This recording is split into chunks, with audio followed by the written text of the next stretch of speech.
Hello everybody and welcome back to the Albion News Gaming channel and to the sixth episode of the podcast.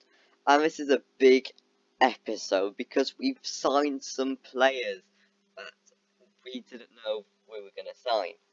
So let's get into this, and the big announcement. First heard we had a bid accepted on Wednesday, then heard he was having a medical on Friday. On Thursday, had his medical on Friday, and announced on Friday night. That is, of course, Grady Diangana.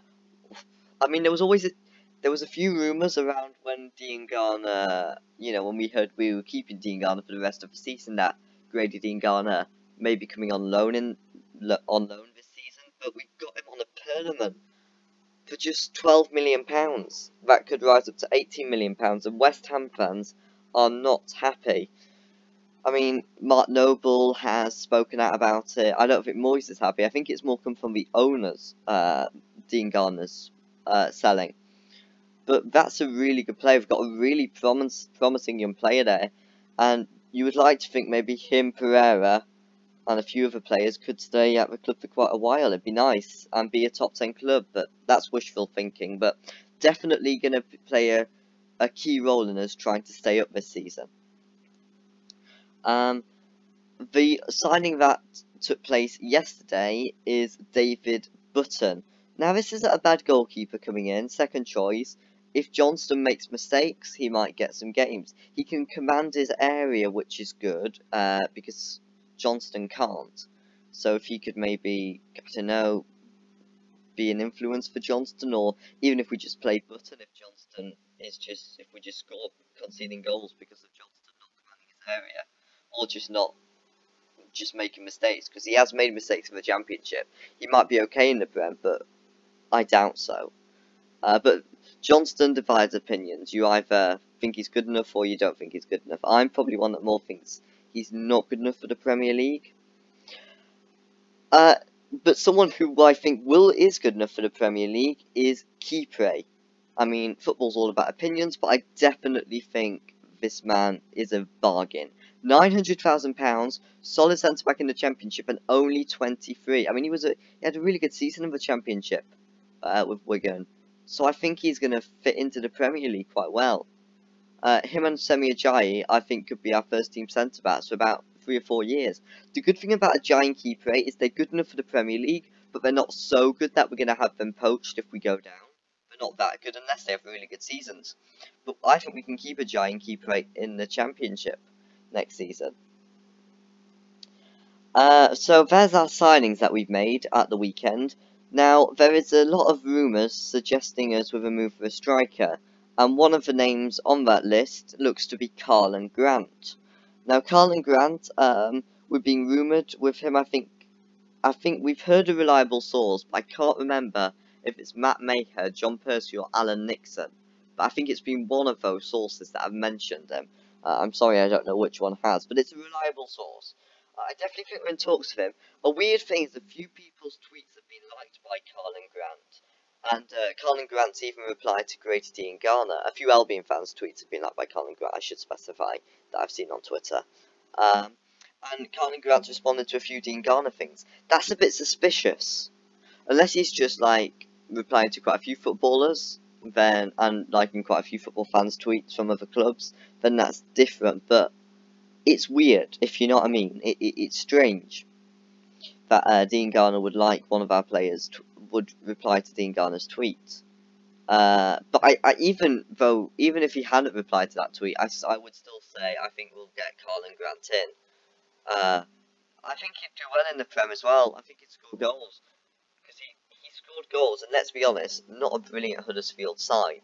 That Huddersfield side was pretty poor, and he scored goals for them, sometimes being played on the wing. Apparently, though, he's much better as a striker.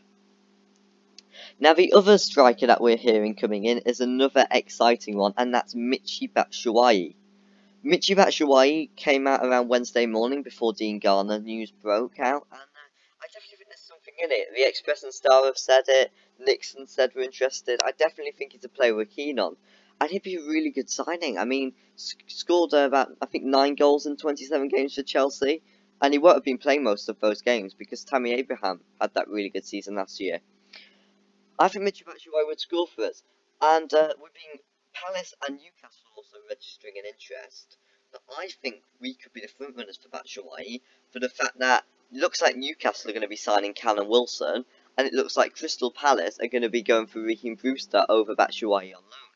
So I think we could be the front runners, and I think we could get it done. I think we might just be waiting on Batshuayi to sign a new contract with Chelsea. I think that's what we're waiting on. Hopefully, then we can get the deal done. But we'll see. It's one that another could come in at the last second. So you know that's a potential issue with it. But no, I think Colin Grant. I think we can get him in. Now, yesterday, West Brom played a friendly with Brighton. We drew 0-0. Samfield, Tulloch, Sewell played. I watched the game on Brighton's website, and I've got to say, we were okay. We were good defensively. We were solid. Going forward, we weren't great, but we weren't playing our first team, and we had players like Dara O'Shea, Robson Carnu, I think on international duty, and Connor Townsend, and we didn't play our first team at the same time. So, yeah, I think Diangana and Keeper went there. Also, I think we might be able to get Grant or Batshuayi in for probably maybe the Everton game. We might get them in before the Leicester game, but if we want them to play, if they've only been in the squad in that matter of days, because we're actually about only, I think it's a week today, the Leicester game, so it's coming quite quickly. So even if we were to sign Colin Grant today, I think he probably would be on the bench because he's not had the experience with the squad. Now, just a few minutes ago, actually, probably about half an hour ago since I've recorded this, we have been drawn with Harrogate Town in the FA Cup. What a draw! Not just is that a beatable side. I mean, all due respect to Harrogate Town, but we've got a better second side than their first side. So no due respect, and I'm not saying we're going to beat Harrogate Town. It's going to be a walkover because they're going to make it tough for us, because they're going to want to upset us, aren't they? They're a League Two side. They're going to want to upset a Premier League side. Why wouldn't you? But it's quite a good draw against Harrogate Town. Got a bit of a soft spot for Harrogate Town. Them coming into the league. It's nice to see the teams that come into the League Two do well and survive. Nice to see a few other teams in League Two like Salford and Leyton Orient, who were actually in the league a few years ago, but got relegated out of it. And Barrow FC will be an interesting one to see how they do this year. We had Jamie Saul, I think, went on around there as well. But Harrogate Town in the Cup, it'll be an interesting one. We can probably field a few young players and fringe players, which is good. Now, on Tuesday, we have got Yeovil Town in the Carabao, not in the Carabao Cup, that's Harrogate Town. We've got Yeovil in a friendly. Now, hopefully we can score our first goal against them, but, wouldn't surprise me if we don't. I'm not sure if that's being streamed or not, but I thought I'd just let you know. You might be interested, you might not know. Okay, also news that have come out this week is that Robinson-Burke swap, actually this has come out in the last few days, that the Robinson-Burke swap deal is edging closer. Callum Robinson coming to us, Oliver Burke coming to Sheffield, going to Sheffield United, of course. My thoughts on this is that Callum Robinson will be a very good player to bring off the bench. Would have probably been starting if it wasn't for Grady Diangana signing. If we get him done for the Leicester game, we could maybe consider starting him on the right, Pereira in the middle, and Diangana on the left, but we'll see. Robinson can also play striker. Wasn't amazing for Sheffield United there, so I'd rather get Batshuayi or Grant or both in as well, but he wouldn't be the worst option. Looked okay against QPR. So that looks like that's going to be happening probably when they've come off from international duty. I'm guessing once we get the deal sorted with Sheffield United, if that happens today, for instance, we'll go into contract talks with Robinson himself, but he'll have to come in his medical when he gets back from Ireland, the international duties of Ireland. I am still confident that we can get a deal done, though, I'm still confident we can get a deal done with Krovinovic. I think we want him as a priority.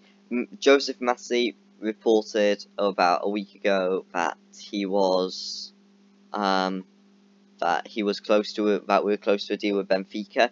Nothing's come of it yet. Maybe we're still in contract talks, but we'll see. It might happen quite quickly. And one last bit of news is that the West Brom ratings are around the September 10th. I'm releasing another rating predictions video. This is my official one, my official rating predictions video. It should be coming out in a few days. I've not made it yet, but I've got plans to make one. So that'll be good. I will see which ratings we get. Hopefully Pereira will get a good rating. So just a little heads up, in the video I'm going to be predicting the ratings that I think EA will give, not what I will give, not that I would give if I was EA. One little bit of news is that I've heard a few rumours that Troy Deeney, we could be in talks of Troy Deeney. I don't think they were very reliable. I still think Troy Deeney might come. But that is it for the Albion This Week podcast this week. I hope you liked it. Make sure to like, share and subscribe. I'm 12 subscribers away from hitting 50 by the end of the year, and we've still got another few months to do it. FIFA 21 content will be coming out soon, so if that doesn't give you a reason to subscribe, I don't know what does. Unless you've got a brain and won't be interested in the broken game, that'll probably be FIFA 21. No, it might not be broken. The career mode, I think, is going to be quite a good career mode this year. Stick around for it. Also, just if you're enjoying the Albion newspaper podcast and you're not subscribed, why not subscribe? Hit the notification bell, please. Anyway, thank you for watching. I hope you have a lovely day. See you in the next one. Goodbye. Up the Albion. Hopefully we get some signings done, more signings done. Also, very quickly, if you're still watching this, you are a very patient person. I admire you. I wish I had your patience. And that's the podcasts that I'm going to be doing outside of the transfer window are mainly going to be discussing the games. So the games that we played are going to be discussed next week. The next week podcast are going to be discussing the Leicester game and the transfer news we hear this week. Anyway, thank you for watching. Make sure to like, share and subscribe. I've told you that before. Goodbye.